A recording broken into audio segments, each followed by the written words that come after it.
Parenting बच्चों की तरबियत करना, परवरिश करना यकीनन एक मुश्किल काम है। लेकिन ये उस वक्त ज्यादा मुश्किल होता चला जाता है जब आपका बच्चा टीनेज में दाखिल होता है। जब वो छोटा होता है तो तब तो आप उसकी शरारतों से एंजॉय करते हैं। वो हमारे लिए एक यूं समझ लें कि थकावट उतारने का जरिया होता है। उस वक्त ज्यादा मुश्किल होता चला जाता है जब आपका बच्चा टीनेज में दाखिल होता है। जब वो छोटा होता है तो तब तो आप उसकी शरारतों से एंजॉय करते हैं। वो हमारे लिए एक यूं समझ लें कि थकावट उतारने का जरिया होता है।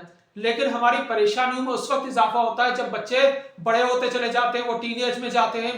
तो हमें जो उनसे तवक्कुआत होती हैं, कभी वो तवक्कुआत पूरी ना हो या उसका उलट हो, तो वो उसकी तकलीफ का अंदाजा वही पेरेंट कर सकते हैं जिनकी जो इस तकलीफ से गुजर रहे हो। क्योंकि उनकी जिंदगी का वाहिद मकसद ये होता है कि अपने बच्चों का मुस्तकबिल को महफूज किया जाए, उन्हें अच्छी तालीम और तरबियत दी जाए।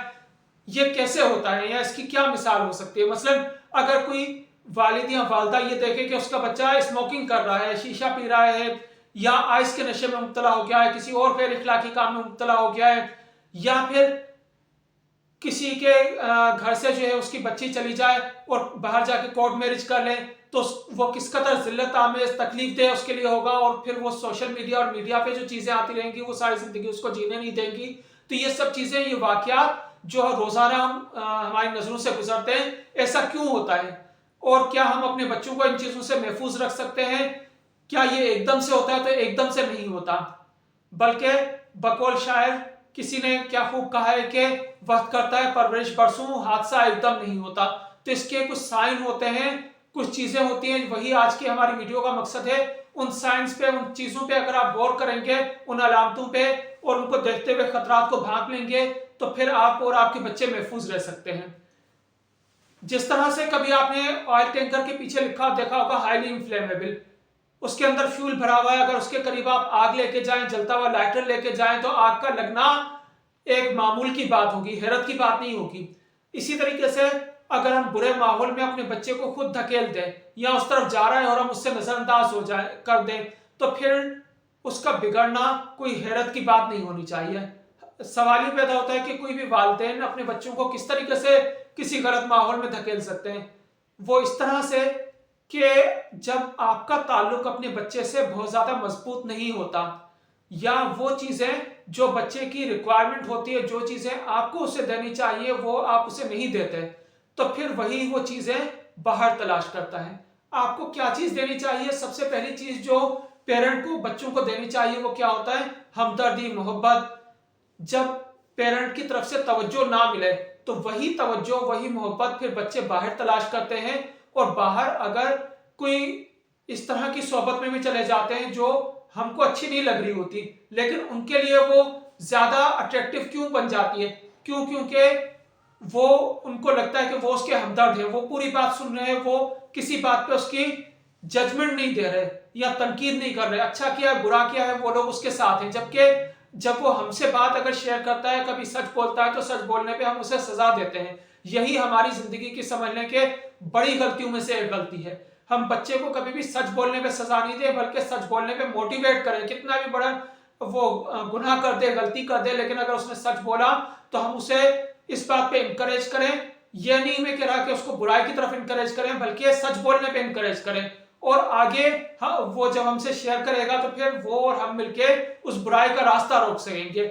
लेकिन अगर आप उसे उसकी किसी बात, जब वो आपसे शेयर करे, आप उसको ताने दें, उसको बुरा भला कहें, तो फिर क्या होगा? नेक्स्ट टाइम वो आपसे शेयर नहीं करेगा, वो बातें छुपाएगा। जबकि आपको उसे ये बताना चाहिए कि एक झूठ छुपाने के लिए 100 झूठ बोलने पड़ते हैं, तो लिहाजा कभी भी झूठ नहीं बोले। उसे एक मिसाल दें कि अगर आप चोरी भी करके आओ तो मुझसे आप शेयर करो, मैं आपकी हेल्प करूंगा, उस परेशानी से निकालूंगा और आगे उस दलदल में धंसने से रोक दूंगा या रोक दूंगी। तो ये जब उसको दिया जाए एहसास, तो फिर वो आपसे शेयर करेगा। और जब आपसे शेयर करेगा तो यकीनन आप किसी भी बुरे काम की तरफ उसको जाने की इजाजत नहीं देंगे, कोई भी वालिदैन नहीं दे सकते। इसी तरीके से आप उससे अनकंडीशनल मोहब्बत का इजहार कीजिए। ये इस तरह की मोहब्बत होनी चाहिए जो उसकी किसी भी खामी से मशरूत ना हो। मकसद ये नहीं है कि जब वो अच्छे नंबर लेके आए जब भी आप उसको जो है वो मोहब्बत का इजहार करें और उसके साथ हमदर्दी करें, बल्कि जब वो कोई बच्चा पीछे रह जाता है, फेल हो जाता है, कम नंबर लाता है, नाकाम हो जाता है, उसी वक्त आपकी हमदर्दी की जरूरत है। तो लिहाजा जब उसको हमदर्दी देंगे, इंकरेज करेंगे, तो फिर वो दोबारा से उठ सकेगा और दोबारा से कोशिश करेगा, उसमें बेहतरी आएगी। लेकिन हम हमेशा जो अच्छा परफॉर्म करता है उसको हमदर्दी और उसको इंकरेजमेंट दे रहे होते हैं, उससे ज्यादा उसको है जो कि हारा हुआ होता है। इसी तरीके से जब आप ये चीजें करेंगे, बच्चों के साथ टाइम स्पेंड कीजिए, फैमिली टाइम भी और 1-to-1 टाइम भी, और बच्चों में ये एहसास पैदा नहीं होने दीजिए कि ये बच्चा फादर का फेवरेट है और ये जो है मदर का फेवरेट है, बल्कि उनको ये अंदाजा ही नहीं हो सके, वो समझे कि हम सभी फेवरेट हैं, या उनको पता नहीं चल सके कि कौन सा जो है वो ज्यादा फेवरेट है। सबके साथ इक्वल ट्रीट कीजिए, और ये तासुर जहां तक हो सके कम करें कि कोई किसी का फेवरेट है। इसी तरीके से उसके साथ बॉन्डिंग या उसके साथ ताल्लुक जब आपका करीबी होगा, आप उससे हमदर्दी रखेंगे, तो फिर क्या होगा, आप उसके फेवरेट बन जाएंगे। जब आप उसके फेवरेट बन जाएंगे और फिर आप किसी काम से उसको मना करेंगे, तो आपकी बात में एक वर्थ होगा, एक वैल्यू होगी जिससे वो अहमियत देगा। उसके बाद आप उसे मना इस तरीके से नहीं करेंगे हर वक्त ही नसीहत करते रहें या टोकते रहें, बल्कि उसको तज्जिया करने में मदद दें। इस तरीके से उसके सामने वो चीजें रखें जिससे वो उसके फायदे और नुकसान खुद उसका जान सके और इस नतीजे में पहुंच सके कि ये चीज वाकई उसके लिए कितनी ज्यादा नुकसानदेह है। जब आप उसके फेवरेट होंगे, और दूसरा ये कि उससे खुद भी ये अंदाजा हो जाएगा कि ये चीज खराब है, तो कभी भी वो उस चीज की तरफ नहीं जाएगा।